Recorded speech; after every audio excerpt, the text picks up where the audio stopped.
Bonjour, donc petite vidéo de découverte d'une allée couverte, toujours à proximité de Lamballe, l'allée couverte dite du chêne hutte. Alors, c'est une allée couverte donc du néolithique qui était intacte jusqu'en 1871. Malheureusement, il y a eu tout un tas de fouilles qui ont été faites.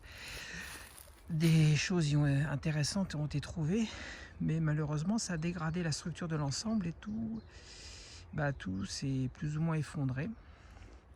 Progressivement. Il reste une table à peu près intacte. Voilà. Très joli ensemble.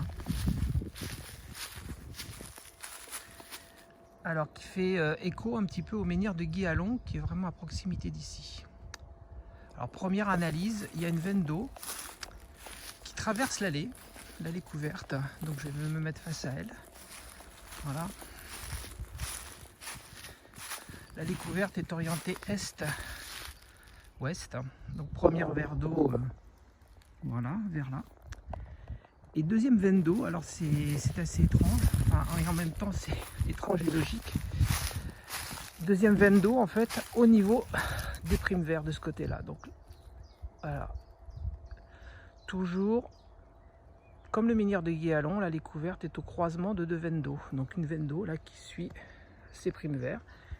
Voilà, et on retrouve le pendant à ce parterre de primes verts, on le retrouve de l'autre côté, dans la continuité de la veine d'eau. Donc la nature a bien choisi son endroit pour faire pousser les primes verts. Voilà, donc petite analyse très rapide. Je vais maintenant essayer de voir les points énergétiques principaux. Voilà, donc vidéo plus près de cette allée couverte. On voit les tables, on voit bien les tables effondrées. Alors c'est un petit abri de branchage qui a été fait je ne sais par qui.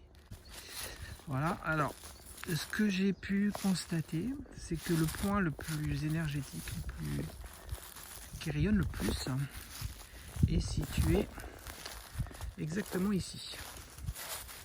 Voilà. Et pas comme je le pensais, à l'intersection des deux veines d'eau. C'est pas très loin, mais alors peut-être qu'on est en bout de l'allée.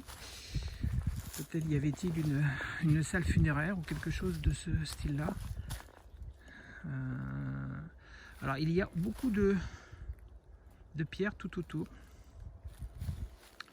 Vraisemblablement, peut-être on peut supposer qu'il y avait un cromlech ou peut-être des pierres levées, peut-être des cercles de pierres.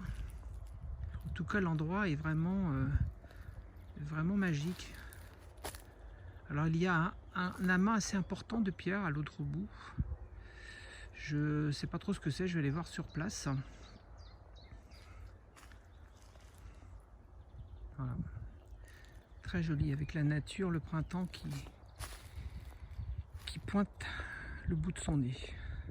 Alors vu de l'amas de pierre visible à l'extrémité de la parcelle, alors ces pierres sont assez imposantes.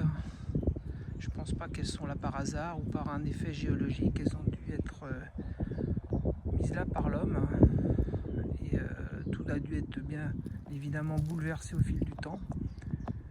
Peut-être est-ce les restes d'une autre allée couverte.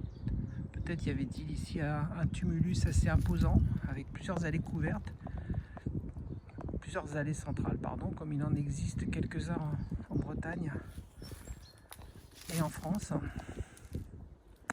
Donc voilà, je fais un petit panoramique.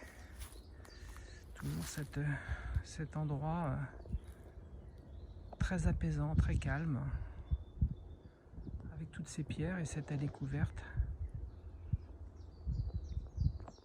au milieu de la prairie.